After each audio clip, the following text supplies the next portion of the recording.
Sejam muito bem-vindos ao programa Palestra na Fraternal.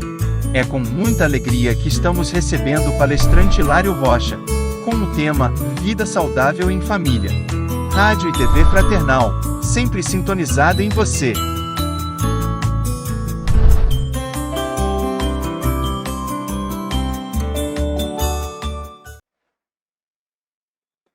Amados irmãos, boa noite, mas boa noite mesmo.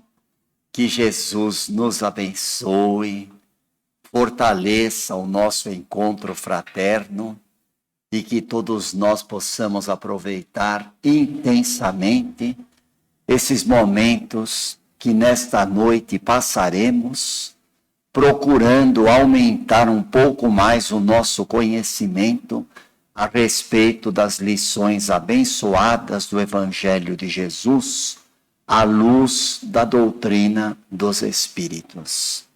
Nós queremos abraçá-los a todos e fazer uma rogativa aos irmãos espirituais para que eles possam orientar as nossas palavras, a fim de que elas sejam de lenitivo, de reconforto, de equilíbrio, de esperança e, acima de tudo, de confiança ilimitada em Deus. A vida em família é uma oportunidade extraordinária de aprendizado.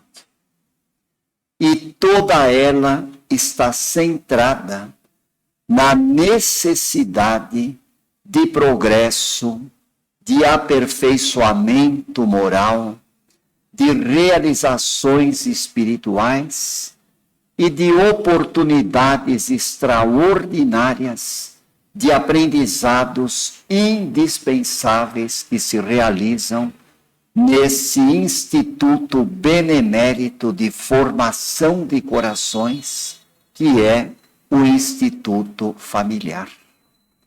A vida saudável dentro de uma instituição familiar é uma vida que deve ser construída, é uma vida que deve ser trabalhada diuturnamente na convivência e no aprendizado. E as leis que regem, as leis que direcionam uma vida saudável em família, são as leis de Deus, das quais a principal é a lei do amor. Deus está sempre laborando. Laborando significa trabalhando, porque laborar é sinônimo de trabalhar.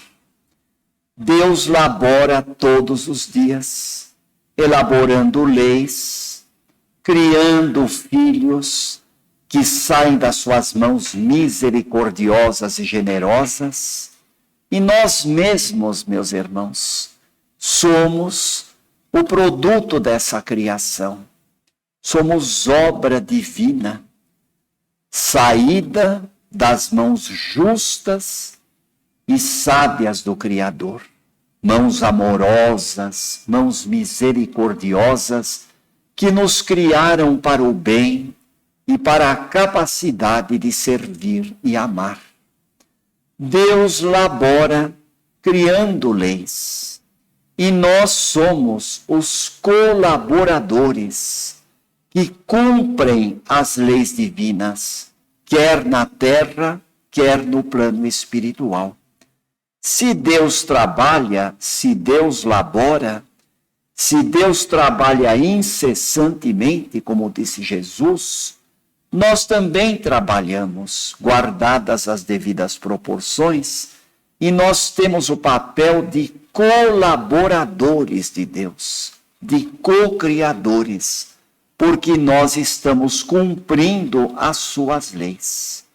E a maior dessas leis é a lei do amor, porque a lei do amor é um farol abençoado, uma luz branca que reúne em seu bojo todas as outras luzes, luzes de todas as cores. E dentro do papel de colaboradores das leis de Deus, nós temos nesta noite, meus irmãos, duas figuras muito importantes. A figura de papai e a figura de mamãe. Na questão 582 do Livro dos Espíritos, Kardec endereçou uma indagação muito inteligente à equipe do Espírito de Verdade, quando ele interrogou: pode-se considerar a paternidade como uma missão? E nesta pergunta de Kardec, meus irmãos, nós podemos perceber que o codificador teve a preocupação de englobar a paternidade como sendo uma missão que compreende a paternidade e a maternidade conscientes. Então, nesta missão da paternidade, está inserido o papel do pai, mas também o papel da mãe. E os espíritos responderam que, sem dúvida, a paternidade é uma grande missão. Uma missão de altíssima repercussão espiritual. Porque assumir a paternidade e a maternidade de alguém é colaborar com Deus para a formação do caráter desse alguém. É conduzir este alguém através de uma reencarnação, direcionando esse espírito encarnante para o bem e para o amor. Portanto, essa missão é muito grande, não é uma missão fácil, é uma missão espinhosa, que tem como repercussão espiritual a formação do caráter dos filhos.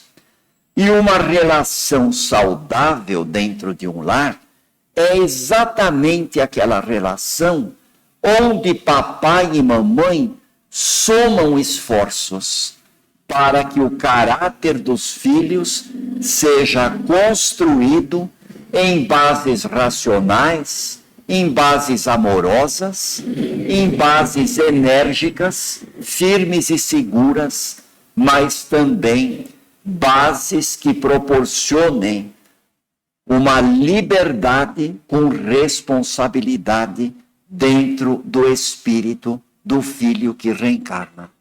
Evidentemente, meus irmãos, que nem todos os papais e mamães estão atentos a esse compromisso, a este trabalho. E os espíritos disseram a Kardec que muitas vezes as criaturas humanas estão muito mais preocupadas em endireitar uma árvore para que esta árvore produza saborosos e abundantes frutos do que em endireitar o caráter dos filhos. E toda e qualquer negligência nesta ação, toda e qualquer indiferença por parte dos pais no exercício deste trabalho redundará no futuro em consequências graves, consequências tristes e dolorosas, porque o sofrimento deste filho ao desencarnar no plano espiritual certamente repercutirá também nos pais, fazendo com que eles também experimentem as amarguras decorrentes de uma falta de cuidado, de uma falta de acompanhamento. O doutor Alírio de Cerqueira Filho, um médico, um homem bastante atuante no movimento espírita do estado do Mato Grosso, ele escreveu um livro muito interessante chamado Saúde da Relação dos Pais e Filhos. É um livro muito bacana, de uma leitura agradabilíssima, com 4 capítulos altamente enriquecedores, onde o doutor Alírio, inclusive, ele coloca não só a sua experiência de médico, de psiquiatra, de psicanalista profundamente conhecedor das realidades do psiquismo humano, mas ele também aproveita a sua experiência em programação neurolinguística e os seus conhecimentos de pós-graduação em psicologia, mormente a área da psicologia transpessoal, para lançar luz a respeito desta problemática tão importante nos dias atuais, que são dias de exagero, esses dias que nós estamos vivendo. E ele diz com muita propriedade que papai e mamãe são colaboradores de Deus. E ser colaborador de Deus é muito diferente de ser papai ou mamãe biológico. Para ser um pai ou uma mãe biológica, basta simplesmente praticar o sexo. Basta que haja a contribuição de duas células, o espermatozoide proveniente do papai e o óvulo proveniente da mamãe.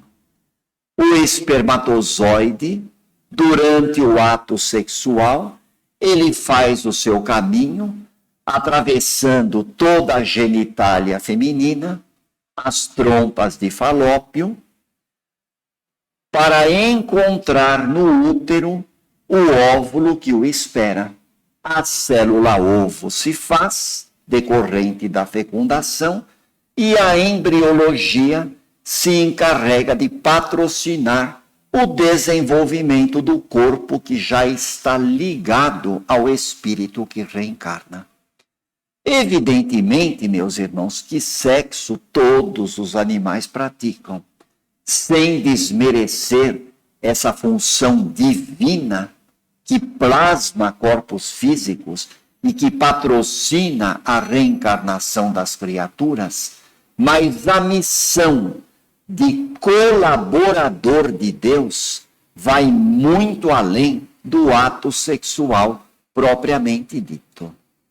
Ser colaborador de Deus é acompanhar o desenvolvimento dos filhos que chegam ao lar.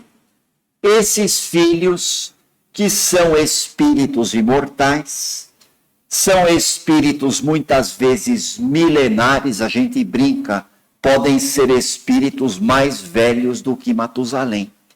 Esses filhos, eles chegam trazendo um caráter já formado, resultante de experiências adquiridas em outras vidas. Mas este caráter precisa ser aperfeiçoado. E esta é uma tarefa de papai e de mamãe. É bem verdade, meus irmãos, que papai e mamãe não serão perfeitos no desempenho de suas tarefas. Mas isso não os exime de estarem sempre buscando se aperfeiçoar, buscando conhecer melhor os enigmas da paternidade e da maternidade, buscando se aculturar moral e espiritualmente para que eles possam observar, para que eles possam analisar, perceber tendências negativas que os filhos trouxeram de encarnações passadas e aperfeiçoar, incentivar a prática dos elementos positivos que todo filho apresenta no seu caráter. Porque nenhum espírito reencarnante é um poço de maldade. Assim como também nenhum reencarnante é um espírito ultra evoluído que não precise de conversão. O doutor Alírio Cerqueira Filho, utilizando-se dos conhecimentos da psicologia transpessoal, e nós aqui abrimos um parênteses para lembrar que psicologia não é espiritismo. Psicologia é psicologia, espiritismo é espiritismo. Uma coisa é uma coisa, outra coisa é outra coisa. É bem verdade que a psicologia é uma ciência que tem nos ajudado muito no transcorrer dos anos, tem dado um suporte emocional muito bom para as pessoas. Inclusive, hoje nós temos uma grande quantidade de médicos e de psicólogos espíritas, graças a Deus. E utilizando-se da psicologia transpessoal, que procura penetrar na intimidade do ser humano, ele faz uma comparação a respeito da missão paterna e da missão materna muito interessante. Ele diz o seguinte: a mãe é o arquétipo da ligação com Deus. O que é um arquétipo? Arquétipo significa modelo, padrão. Modelo ou padrão capaz de ser seguido, digno de ser observado, imagem primordial, representação primordial de alguma coisa, de alguma tarefa, de algum trabalho, de algum ideal ou de alguma aspiração. E esse arquétipo da ligação divina acontece justamente porque, quando o espírito reencarna, ocorre uma justaposição, um acoplamento entre o espírito e a mãe. Através do perispírito, que é o envoltório espiritual que todos nós temos, esta semimatéria que nos acompanha, inclusive no plano espiritual, porque é um envoltório intermediário entre o espírito e o corpo físico. Através do perispírito, o espírito reencarnante, após a fecundação, à medida que o feto vai se desenvolvendo, ele vai se ligando intensamente, ele vai se justapondo ao organismo materno. Ocorre uma união muito intensa entre a mãe e o filho que está reencarnando. E esse filho, ele é alimentado não só fisicamente, através do cordão umbilical e da placenta, mas também ele recebe toda uma alimentação espiritual, através de pensamentos, através de radiações, através de sentimentos que a mãe esteja porventura experimentando, porque a mãe, ela está gerando. A ligação com a mãe, ela é muito intensa. Então a mãe, através deste arquétipo divino, ela já vai desempenhando esta tarefa de patrocinar a ligação deste filho com Deus.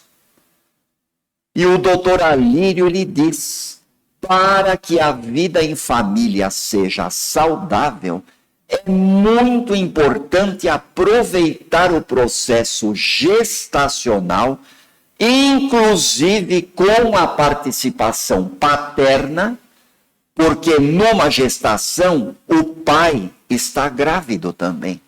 O pai também participa, não com aquela ligação tão intensa que existe entre mãe e filho, mas o pai presente, o pai que acompanha, o pai que está ao lado da mãe, ele vai participando deste trabalho de evangelização que já começa no ventre materno. Esse trabalho é de suma importância. As noções da imortalidade, do amor, do perdão, do trabalho caritativo, do auxílio ao próximo, de fraternidade, já devem ser passadas para a criança na vida intrauterina. E hoje, meus irmãos, nós vemos com muito bons olhos que existem casas espíritas que já estão se dedicando a este trabalho. Inclusive lá em Santos nós conhecemos uma casa que já faz este trabalho de evangelização intrauterina e os resultados têm sido muito bons.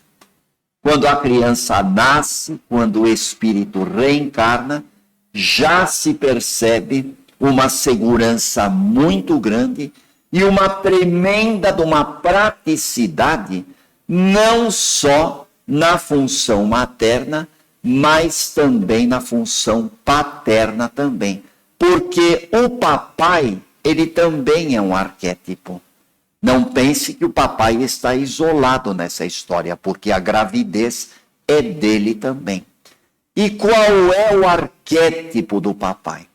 O papai é o arquétipo da ligação do espírito reencarnante com a sociedade. É o arquétipo da ligação do espírito com a terra.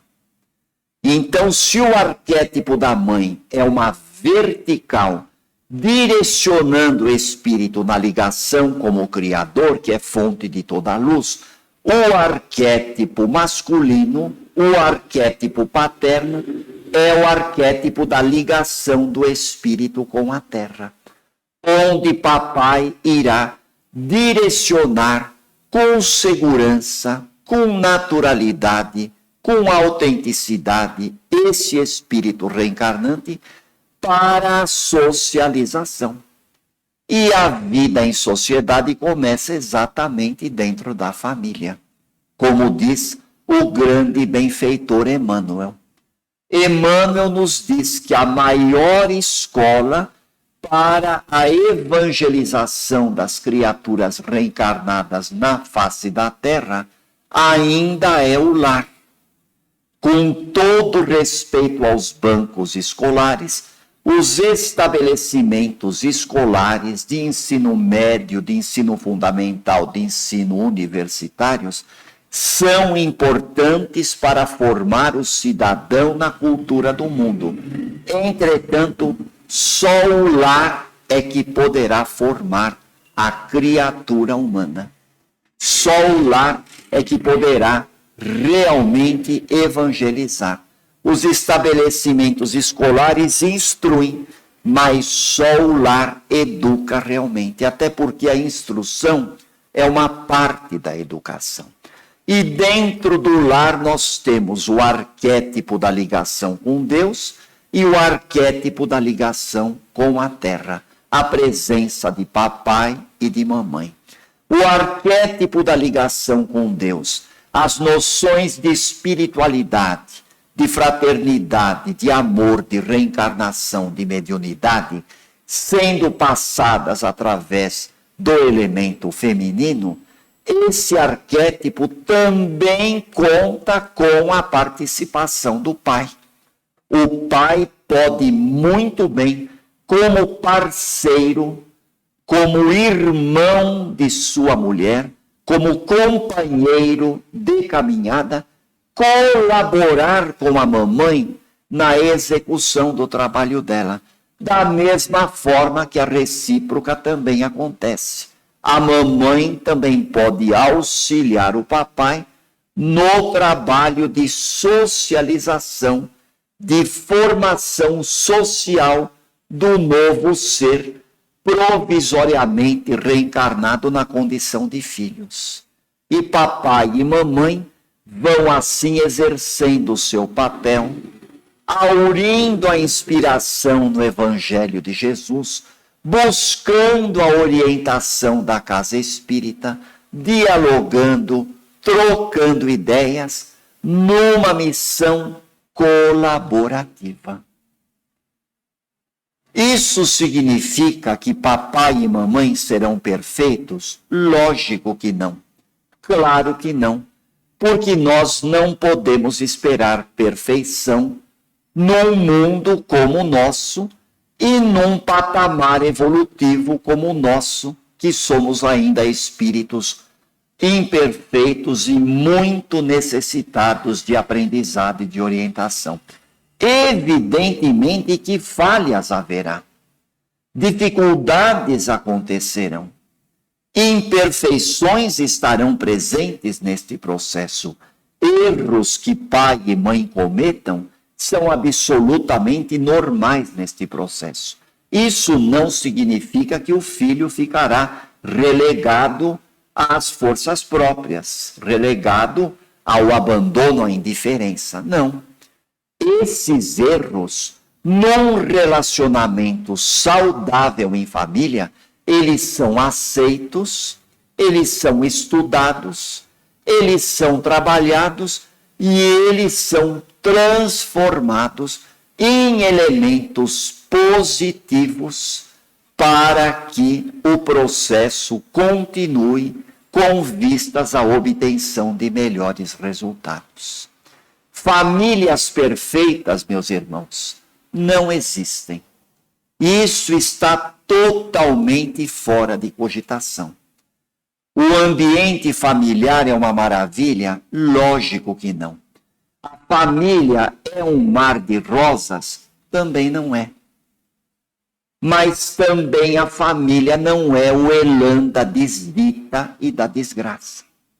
A família é, antes de tudo, um laboratório de experiências reparadoras, onde reencarnam espíritos que se amam, espíritos que se querem bem, espíritos que cultivaram afeto em vidas passadas, como também reencarnam espíritos que se odeiam, espíritos que se detestam, espíritos que não têm empatia uns para com os outros, tudo com a finalidade de aprendizado.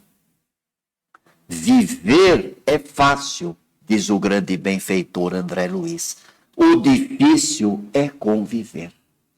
E é dentro do reduto familiar, meus irmãos, onde muitas vezes nós renteamos com afetos do passado, mas também renteamos com espíritos que têm dívidas para conosco ou créditos em relação a nós, e nesse caso nós somos os devedores em relação a eles. É nesse ambiente que cobradores empedernidos nascem para receber amor. Assim como criaturas com capacidade de amar nascem para ajudar. Porque uma coisa, meus irmãos, é verdadeira. O amor não nasce pronto. Doutor Alírio de Cerqueira Filho, nesta obra Saúde das Relações Pai e Filho, ele é muito claro. O amor não nasce pronto. Nós estamos reencarnados para fazer essa construção de amor. E quando os pais falham no processo de colaboração com Deus, quando os pais deixam de acompanhar os filhos no processo educativo, no processo participativo, nós vamos ter aquilo que diz a grande benfeitora Joana de Ângeles: órfãos de pais vivos. É bem verdade que nós sabemos de muitos casos, meus irmãos, de pais que abandonam os filhos. Pais que muitas vezes largam os filhos numa lata de lixo, pais que muitas vezes estão descuidados, estão indiferentes, pais que priorizam os compromissos sociais, uma agenda cheia, relegando os filhos nas mãos de terceiros. Isso tudo são situações que acontecem.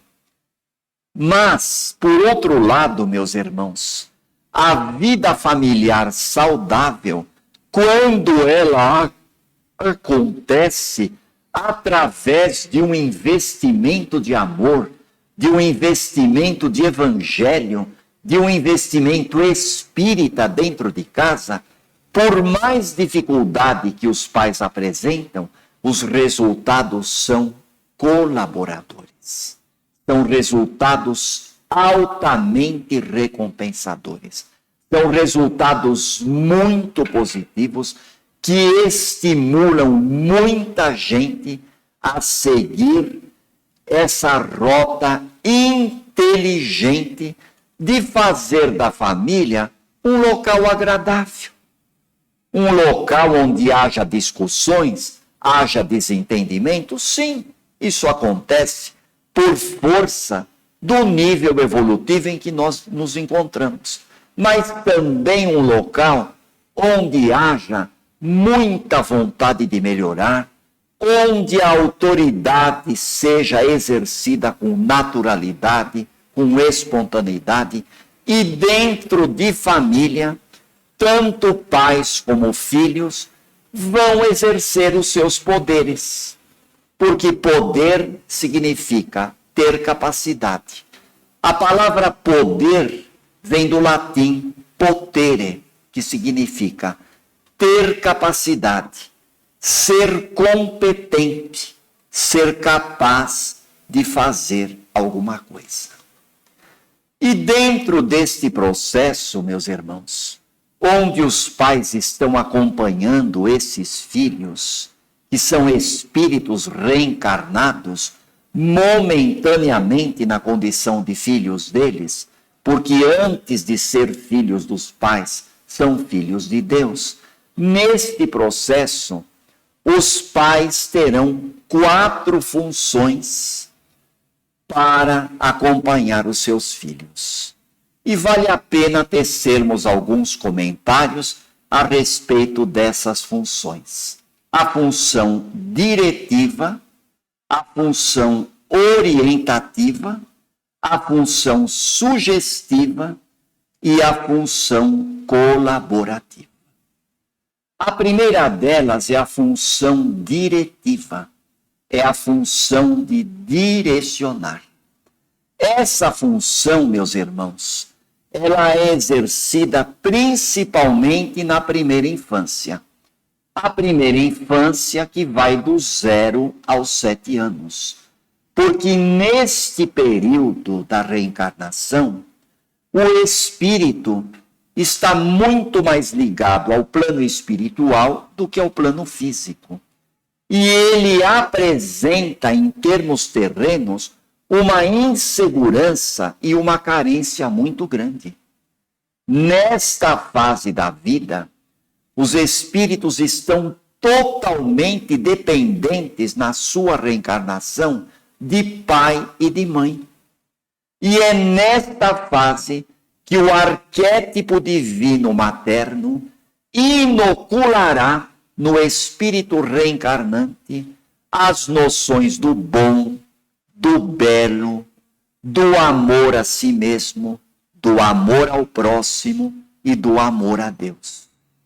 Então é nesta fase que nós vemos principalmente o trabalho das mães, ensinando os filhos a orar, transferindo para as crianças as primeiras noções de imortalidade da alma, as primeiras noções de perdão, de fraternidade, de respeito, de amor. É nesta fase em que esses valores serão inculcados, serão semeados naquele trato de terra que é o espírito reencarnado na primeira infância. Então, esta é a função diretiva, uma função muito importante.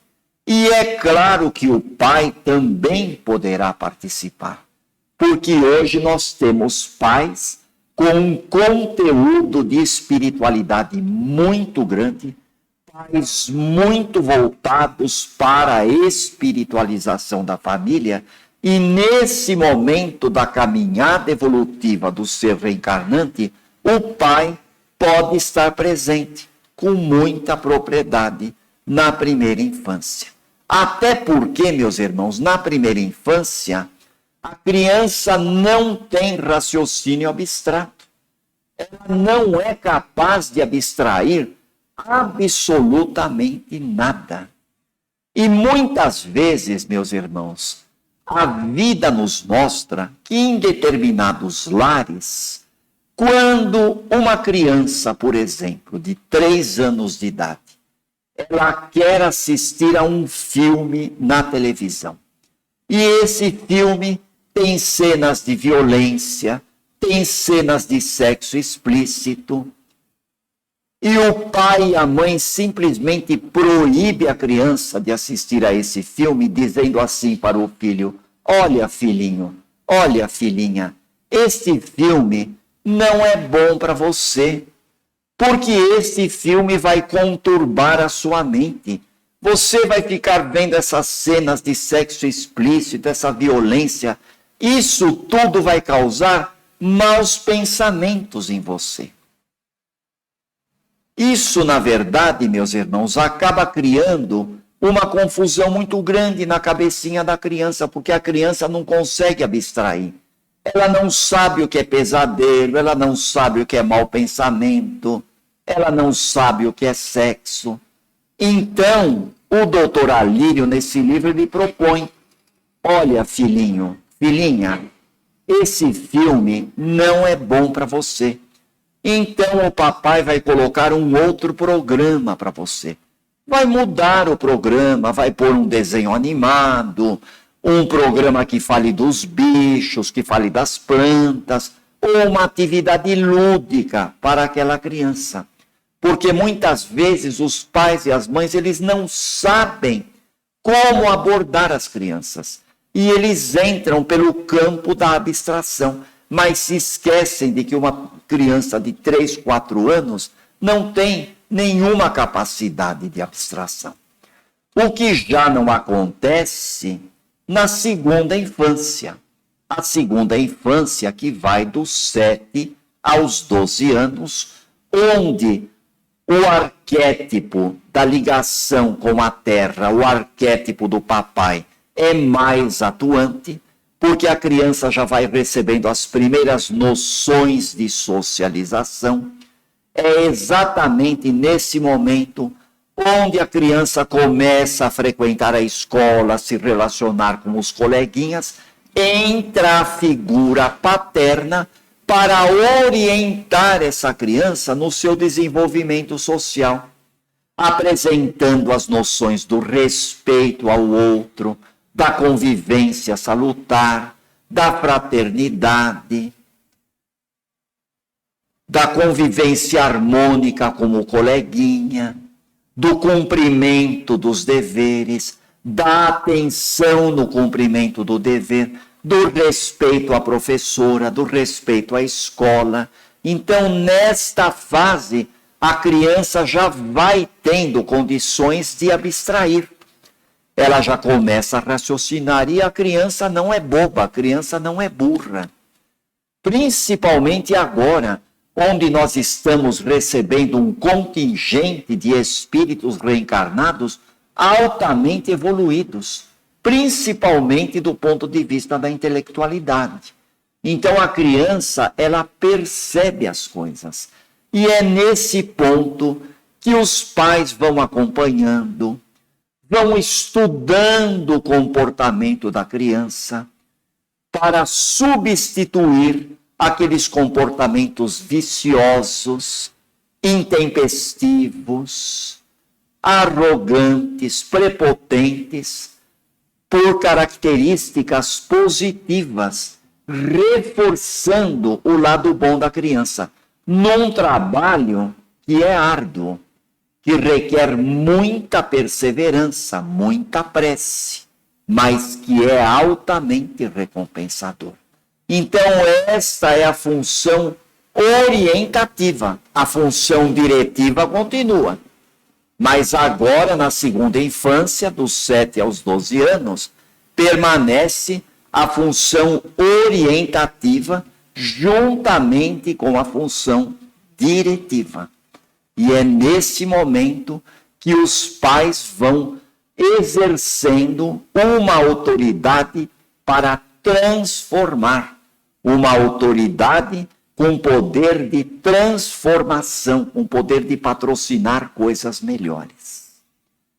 E a partir do momento que a luta vai se desdobrando, atinge-se a idade da adolescência, dos 12 aos 18 anos. E é nesse ponto, meus irmãos, em que todo aquele volume de tendências do passado aflora na individualidade reencarnante. A primeira infância é como se o espírito fosse uma massinha de modelar até os 7 anos. O espírito se mostra maleável, flexível, receptivo às boas influências dos pais e das professoras. Na segunda infância, ele continua maleável, mas na adolescência é que toda aquela experiência adquirida anteriormente, todo aquele caráter, ele eclode, ele aflora com intensidade. E é nesse momento que entra a função sugestiva dos pais. Os pais vão sugerir caminhos, vão apontar rotas, vão indicar características positivas, vão indicar comportamentos, sem querer impor aquilo que pensam, porque os pais são facilitadores, jamais impostores. Então, na adolescência prevalece a função sugestiva, onde os caminhos espirituais, os caminhos do Evangelho, a sugestão da participação nas atividades espirituais está sempre presente. A dúvida do adolescente na escolha profissional, é nesse momento que os pais devem estar presentes, não para impor, não para estabelecer aquilo que querem que o filho faça, mas para orientar, para sugerir, para orar, para acompanhar caminhos e sempre incentivando os filhos. Filho, você é capaz. Você está com esta dificuldade, mas você é capaz.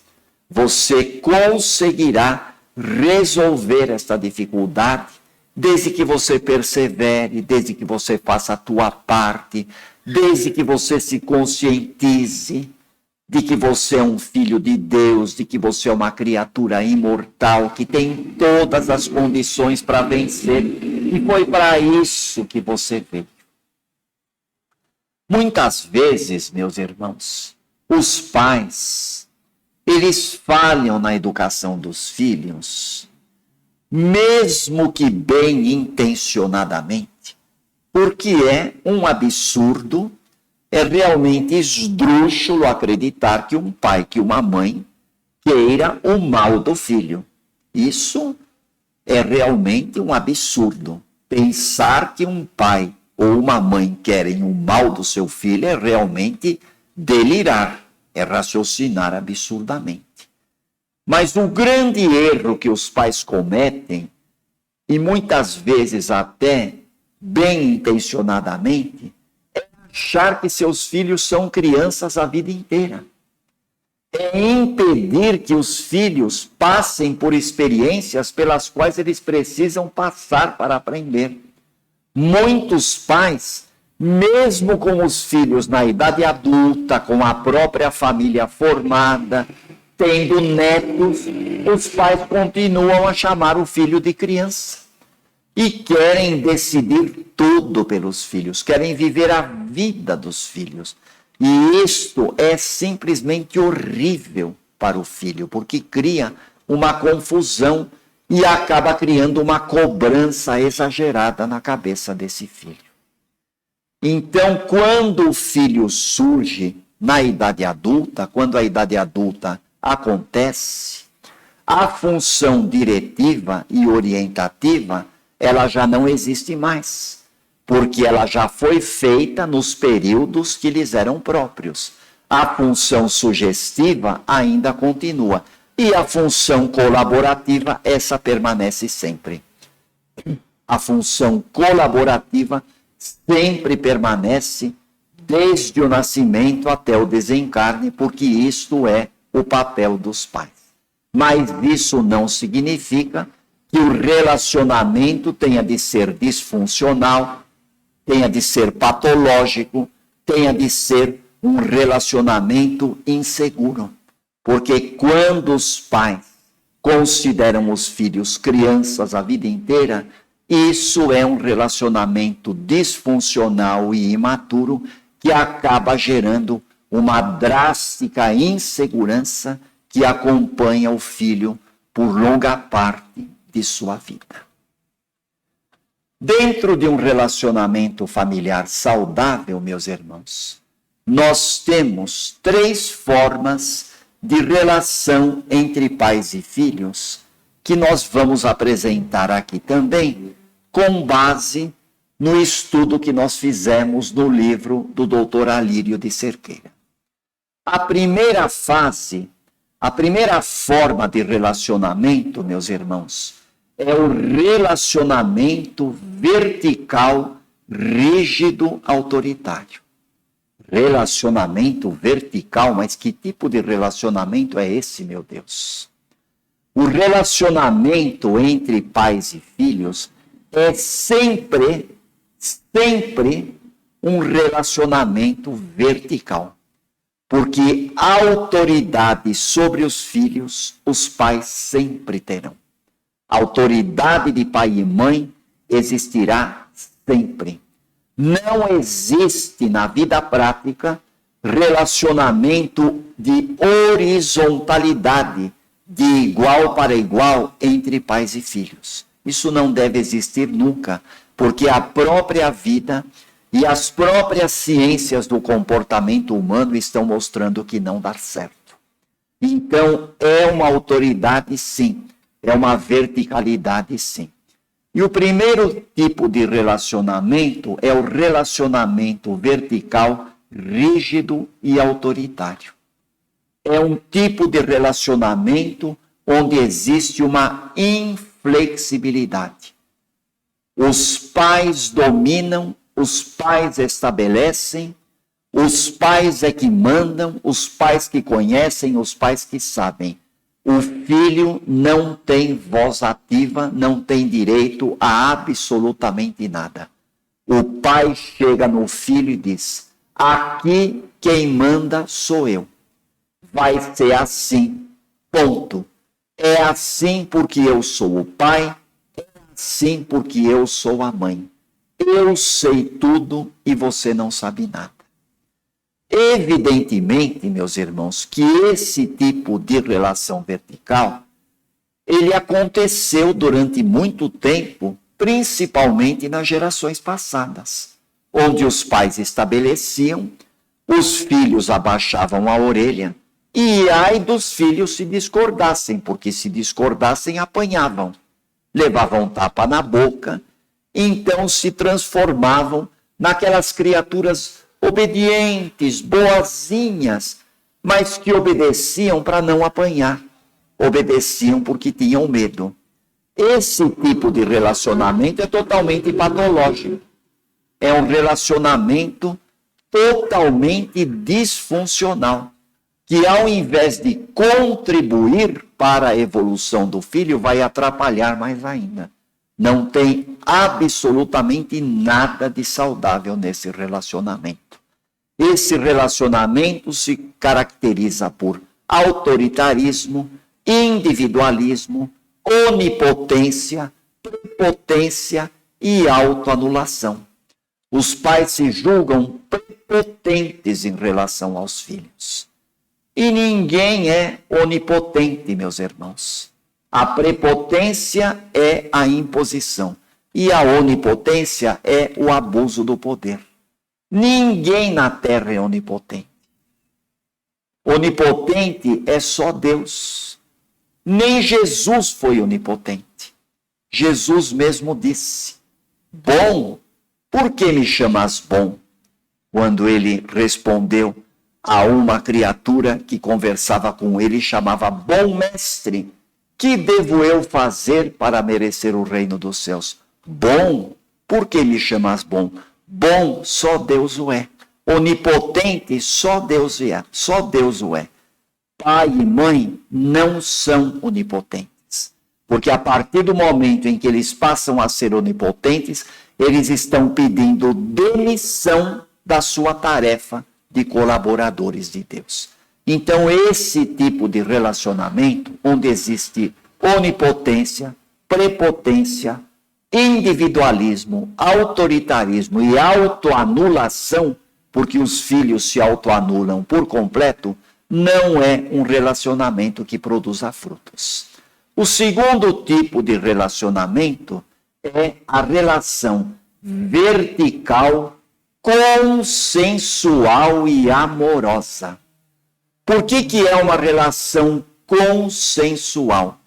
Porque existe um acordo entre todos, pai, mãe e filhos.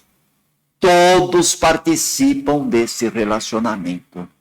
E a tônica desse relacionamento consensual, amoroso, está no ensinamento de Jesus, que foi catalogado pelo evangelista Mateus, no capítulo 5, verso 37. Seja o vosso falar sim, sim, não, não. Tudo o que ultrapassar a isto procede do maligno. Seja o vosso falar sim, sim, não, não. Pronto. Este ensinamento de Jesus é a tônica do equilíbrio numa relação familiar. E tem um outro ensinamento também, catalogado por Mateus, capítulo 5, verso 13, que define muito a relação consensual, vertical e amorosa. Vós sois o sal da terra. Se o sal não presta para salgar, o alimento fica insípido. E para que servirá o sal então? Como recuperar o sabor se o sal é insípido? A base do relacionamento vertical, consensual e amoroso é o equilíbrio. Os pais vão nortear os filhos, vão falar o não na hora certa, sim. Muitas vezes, quando um pai e uma mãe devem falar um não, mas acabam falando um sim, isso vem do maligno, porque isso deforma, isso deturpa o caráter dos filhos. Isto faz mal, isto é prejudicial. E aquilo que vem do maligno é aquilo que deturpa, é aquilo que deforma. E muitas vezes, quando o pai e a mãe devem dizer um sim, mas acabam dizendo um não, isso também igualmente é maligno e extremamente prejudicial. No relacionamento vertical, consensual e amoroso, pai e mãe estabelecem poder capaz de gerar construções e transformações, porque eles também aprendem, eles também se transformam, eles exercem o seu poder e os filhos também exercem o seu poder de transformação, mas nunca numa relação de igual para igual, sempre numa relação vertical. E um outro tipo de relação, meus irmãos, que nós estamos infelizmente presenciando muito nesses dias de exagero que atravessamos na Terra, nesses dias de inversão de valores, é exatamente a relação vertical invertida. É isso mesmo. A relação vertical invertida, onde os filhos, desde criança, assumem as regras do poder e os pais assumem a autoanulação, estando na parte inferior dessa relação. Os filhos que mandam, os filhos que determinam, os filhos que estabelecem, e os pais são autênticos fantoches, autênticas marionetes destinadas única e exclusivamente a se curvarem ante a imposição dos filhos, que determinam que tipo de roupa vão usar, que tipo de alimento que vão comer, que horas que vão sair, que horas que vão chegar em casa, determinam aquilo que vão fazer e não dão satisfação nenhuma. E isso muitas vezes existe até na mais tenra infância. Outro dia nós vimos num shopping center uma menininha de uns 3, 4 anos gritando com a mãe, dirigindo palavras de baixo calão à sua mãe, porque esta menina queria um estojo completo de maquiagem, para se maquiar como uma mulher de 30, de 40 anos. E a mãe aturdida, desesperada, absolutamente sem saber o que fazer. Então esse é um tipo de relacionamento onde o individualismo, o autoritarismo, a prepotência, a onipotência são exercidos pelos filhos e os pais acabam se anulando. Isso muitas vezes, meus irmãos, acontece e acaba descambando para um relacionamento permissivo, um relacionamento difuso, sem nenhum freio, sem nenhum breque, sem nenhum norteamento, sem nenhuma alternativa. E depois, para corrigir essas anomalias, isso realmente é uma prova dolorosa que acaba se transformando até mesmo numa expiação muito difícil, tamanha a desordem nesse tipo de convivência. Então, meus irmãos, a saúde dentro de um relacionamento familiar, ela requer o consenso e o amor, a participação de todos, a troca de experiências, o respeito ao estágio evolutivo de cada um, a paciência, a tolerância, a renúncia. E nós sabemos, meus irmãos, que tudo isso é muito difícil. Nós não queremos desanimar ninguém, mas isso não significa que seja impossível. E o próprio trabalho espiritual está nos mostrando hoje a nossa experiência como entrevistadores espíritas tem nos mostrado resultados excelentes, iniciativas altamente animadoras, famílias muito dinâmicas que estão trabalhando de uma forma positiva, com um índice de acerto excelente e um aproveitamento quase que integral das encarnações. As casas espíritas têm recebido um contingente muito grande de pais, de mães, de famílias inteirinhas que passam a fazer o tratamento espiritual, realizam o evangelho no lar, transformando aquela condição outrora patológica dentro de um lar numa condição rígida, numa condição salutar, numa condição dinâmica, onde, através dos ensinos de Jesus, foi-se possível transformar um relacionamento disfuncional num companheirismo excelente e numa valorização integral entre pais, mães, filhos e vice-versa. Portanto, o relacionamento saudável dentro de uma família é possível sim, é uma realidade positiva nesses dias de inversão de valores, porque Jesus também nos pede para reciclar valores e para ressignificar o Instituto Benemérito da Família dentro da grande realidade da reencarnação. E o Espiritismo hoje é uma doutrina dinâmica, uma doutrina benfazeja, uma doutrina aberta, arejada, que possibilita a todo e qualquer reduto familiar as mais legítimas condições de transformação, de aperfeiçoamento no exercício da autoridade, com amor e com inteligência. Muito obrigado por tudo, meus queridos. Um grande abraço a todos e que Jesus possa proporcionar para todos que nos assistiram grandes e belas realizações. Graças a Deus.